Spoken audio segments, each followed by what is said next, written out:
Hello friends, welcome back to your favourite show let's get reading. आज हम किताबों की दुनिया में कदम रखने से पहले आपके, मेरे, सबके फेवरेट टॉपिक पर डिस्कस करने वाले हैं। गेस कीजिए। नहीं कर पा रहे हैं? ठीक है, मैं बता देती हूँ। आई एम प्रीटी श्योर कि आप सब कार्टून शोज देखना तो बहुत पसंद करते होंगे। साथ ही साथ आपके कई सारे फेवरेट कार्टून कैरेक्टर्स भी होंगे। ऑफ कोर्स होंगे। कार्टून्स चाइल्डहुड का एक इनसेपरेबल पार्ट है। हमारी school bags, water bottles, toys, blankets, hair clips, watches, सब कुछ हम वही सिलेक्ट करते हैं जिस पर हमारे फेवरेट कार्टून्स के पिक्चर्स हो, राइट? समय कितना भी बदल जाए पर बच्चों का कार्टून से लगाव कभी खत्म नहीं होता। मेरा तो अब तक खत्म नहीं हुआ है। क्या आपने कभी ऐसा सोचा है कि काश आपको अपनी फेवरेट कार्टून्स की दुनिया में जाने का मौका मिल सके? मुझे तो बचपन में हमेशा मन करता था कि काश मैं अपनी फेवरेट कार्टून्स की दुनिया में टूर करने जा सकूं। अब सोचिए, अगर ऐसा चांस आपको एक किताब के थ्रू मिले तो? एक ऐसी दुनिया का सफर जहां मैजिक है, सस्पेंस है, एडवेंचर है और बहुत सारे फ्रेंड्स हैं। तो कौन कौन चल रहा है मेरे साथ इस फैंटास्टिक वर्ल्ड का सफर करने के लिए?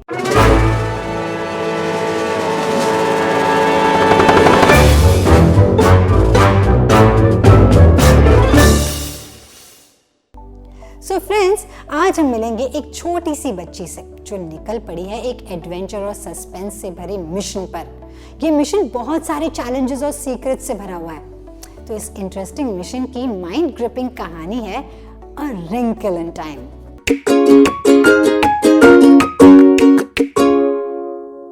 ये बुक लिखी है मैडलिन लैंगल ने और ये फर्स्ट टाइम 1962 में पब्लिश हुई थी।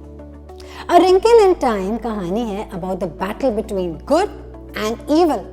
अब देखना यह है कि आखिर जीत किसकी होती है।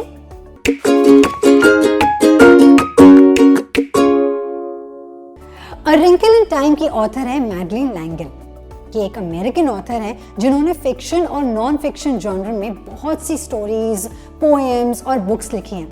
उन्होंने स्पेस, साइंस और एडवेंचर पर बेस्ड इस सीरीज में 5 बुक्स लिखी हैं, जिसमें रिंकल इन टाइम पहली किताब है। इस बुक के लिए उन्होंने कई सारे अवार्ड्स भी जीते हैं। इस बुक के एंड में ऑथर मैडलिन लैंगल की एक इंटरव्यू छपी है।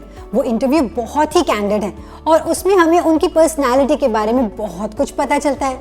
इस इंटरव्यू में वो बताती हैं कि वो बचपन से ना राइटर ही बनना चाहती थी और 5 साल की उम्र से ही उन्होंने लिखना शुरू कर दिया था। ये पर्टिकुलर बुक उनकी one of the most successful books में से एक है, जिसमें मेग एक यंग और बहुत ही बहादुर लड़की है। और सबसे मजे की बात पता है क्या है?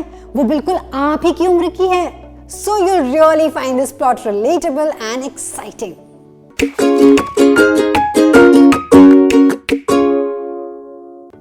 अ रिंकल इन टाइम एक फिक्शन स्टोरी है। ये कहानी यंग अडल्ट फिक्शन कैटेगरी में कंसिडर की जाती है। ऐसा इसलिए क्योंकि ये कहानी तो बच्चों के लिए है, लेकिन इसका सेंट्रलाइज प्लॉट साइंटिफिक टर्म्स पर है, या जिसमें समझने के लिए मॉडरेट लेवल की साइंटिफिक नॉलेज होना जरूरी है। Young adult novels generally pre teens और टीन्स के लिए ही लिखे जाते हैं और स्लाइटली मैच्योर थीम्स पर बेस्ड होते हैं। मुझे पता है कि अब इतना सब कुछ बुक के बारे में जानने के बाद आप कहानी सुनने के लिए और भी ज्यादा एक्साइटेड होंगे, राइट? तो शुरू करते हैं ये एडवेंचर और मिस्ट्री से भरी इनिंग्स।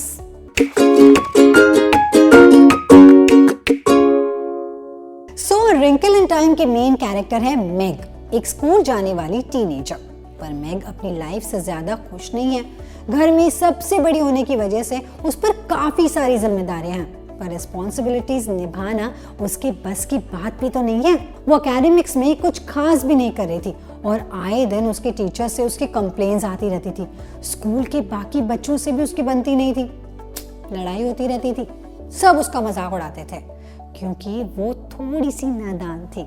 उसका अपीयरेंस नॉर्मल लड़कियों की तरह बिल्कुल नहीं था और इतनी ब्रिलियंट साइंटिस्ट की बेटी होने के बावजूद वो पढ़ाई में पीछे थी।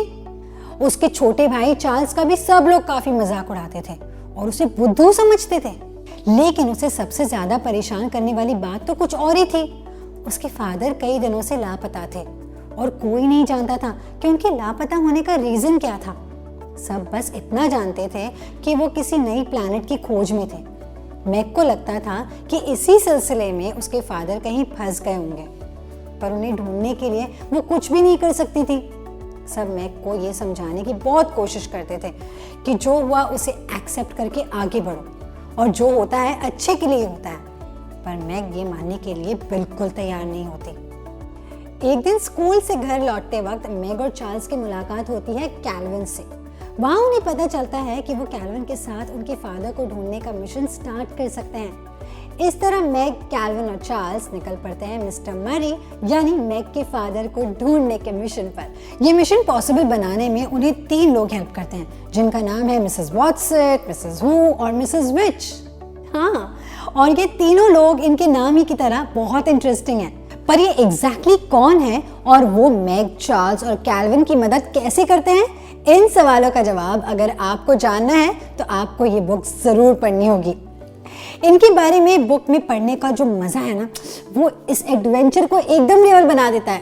बिल्कुल ऐसे जैसे हम भी ना उनकी दुनिया में हैं और सब कुछ हमारी आंखों के सामने हो रहा है। सीरियसली, कहानी में असली ट्विस्ट तो आगे आता है।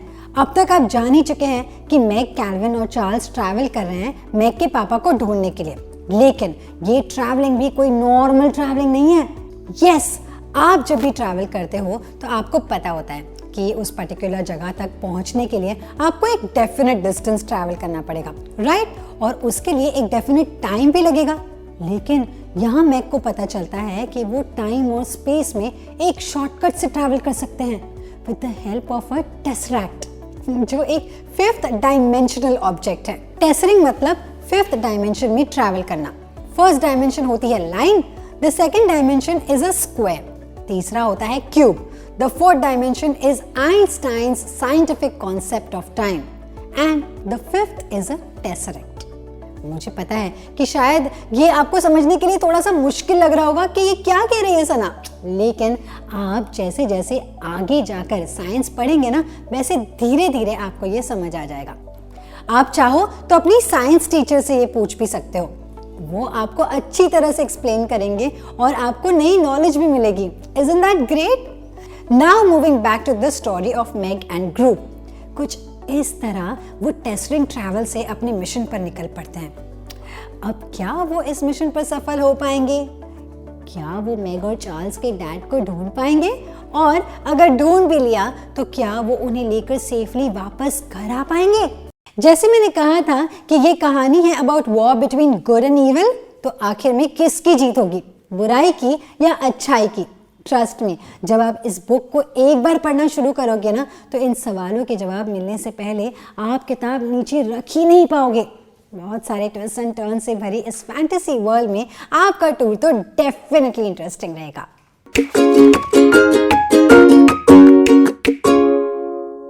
जब मैंने ये बुक पढ़ना शुरू किया तो मैंने एक्सपेक्ट किया था कि कोई कॉमिक जैसी लाइट हार्टेड स्टोरी होगी, बट इंट्रोडक्शन पढ़ते ही मुझे पता चल गया कि this is nothing lesser than a roller coaster ride. वैसे आपने कभी ट्रेजर हंट का गेम खेला है? उस गेम में एक क्लू मिलने के बाद जैसी खुशी मिलती है ना, वैसी खुशी मिलेगी आपको, और अगला क्लू ढूंढने की जो एक्साइटमेंट रहती है ना, वही सेम एक्साइटमेंट होगी ये बुक पढ़ते वक्त। मुझे तो ऐसी फीलिंग आई थी। इस बुक पर बेस्ड ना एक फिल्म भी बनी है जो डिजिटली देखने के लिए अवेलेबल है। अगर आप फिल्म देखना चाहें तो आई सजेस्ट वन थिंग, पहले आप पूरी किताब पढ़िए और फिर फिल्म देखिए। इस फिल्म को देखने का मजा डबल हो जाएगा। इस बुक के इंट्रोडक्शन में लिखा है कि बचपन में बुक्स आपको कभी अकेला नहीं पढ़ने देते, भले ही आपका कोई फ्रेंड आपके साथ हो या ना हो, पर एक बुक आपका दोस्त बनकर आपको हंसा सकता है, सैर करा सकता है, नई चीजें सिखा सकता है और आपके मुश्किल वक्त में आपको मोटिवेट भी करा सकता है। This book is the testimony to this fact. Moreover, ये किताब एक बेस्ट एग्जाम्पल है कि कैसे आप घर बैठे बैठे एक इमेजिनरी वर्ल्ड में एडवेंचर एक्सपीरियंस कर सकते हैं। सबसे बेस्ट बात तो ये है कि इस बुक के ना कई सारे सीक्वल्स भी हैं जिसे आप एक के बाद एक करके पढ़ सकते हैं। सो फ्रेंड्स, आई होप कि आज की ये माइंड ग्रिपिंग स्टोरी आपको इंटरेस्टिंग लगी होगी और आप भी वेट कर रहे होंगे ना कि कब ये बुक आप अपने हाथ में ले और इसे पढ़ना शुरू करें। तो इंतजार किस बात का, लेट्स गेट रीडिंग। और मैं आपको अगली बार मिलूंगी एक नई कहानी के साथ, एक नई बुक के साथ। तब तक you keep watching mind was YouTube channel. और हाँ, इस वीडियो को अपने दोस्तों के साथ शेयर करना बिल्कुल मत भूलना।